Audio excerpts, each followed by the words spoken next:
I've worked with Attorney Crump since the murder of Trayvon Martin, and he and I worked together. I think we came on board to support Breonna literally the same day.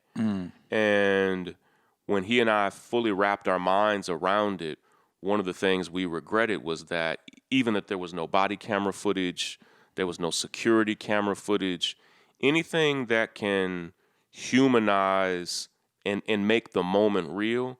That's why we then started trying to find as many photos of Breonna as we could.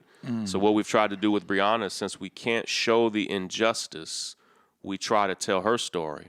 And people have latched on to her story because, to me, she's like, everybody knows a Breonna Taylor. She's super relatable. Yeah. And one thing people don't know is how young she actually was. And like when I had a chance to talk with her mom, who was a young woman, and you'd be like, man, you think like this was a woman with so much potential and such a bright future. Oh man, and they loved Louisville.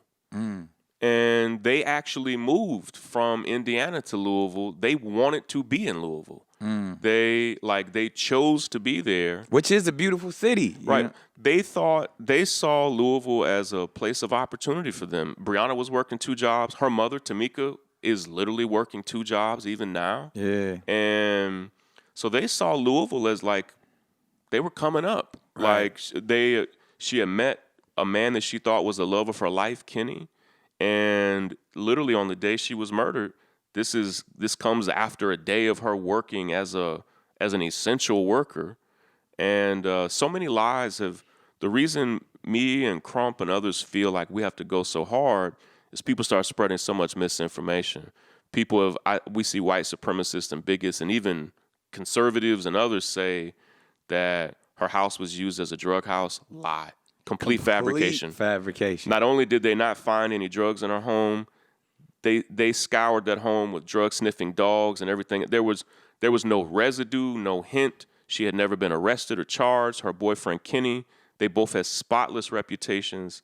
It's embarrassing to even have to say these things. Yeah. Because even had those things existed, she would not have deserved what happened. Right. But her character was impeccable. Yeah. And police lied and said that the Postmaster General of Louisville, that is basically the United States Postal Service, kind of has local CEOs.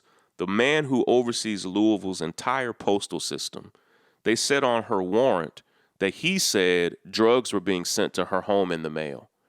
And he has now come out and said, no, I never said that. Like, you all completely made this up. Right. And which is a crime. Right. And so whether or not the men are going to be held responsible for the murder, there were crimes that were committed that go back even before the higher murder. Levels. So not only did they falsify that information, the Postmaster General, and not only did he say he didn't say it, he said he would be the only person who could have said it. Right. So there's no one else who told you that. And he went on the record publicly to say this. He said, so there's no other Postmaster General who could have told you this. Yeah. It would only have been me, and I didn't say it. Yeah. Not only that, but they were cutting and pasting information from each no-knock warrant onto each other. So that night, they executed 10 different no-knock warrants. They were literally just cutting and pasting and saying all the same things on every warrant. So for them, there was no humanity in the process, no real specificity. And then even when you look at the police report, there's so many lies on there. The police report actually says that that there were no injuries. Oh, yeah, right.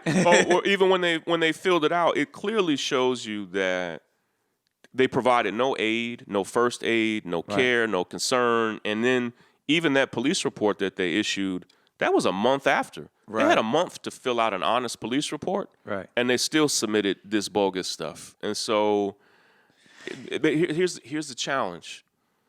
When we say vote, and I'm going to vote, and I'm an informed voter, but voters in Louisville voted for the mayor of Louisville, who's a Democrat, the governor of Kentucky, who's a Democrat. They voted for the district attorney, who could have prosecuted these officers but recused himself. He's a Democrat. Right. So I said that to say not to pile up on the Democratic Party, but 2 things. Police brutality is a bipartisan problem. Exactly.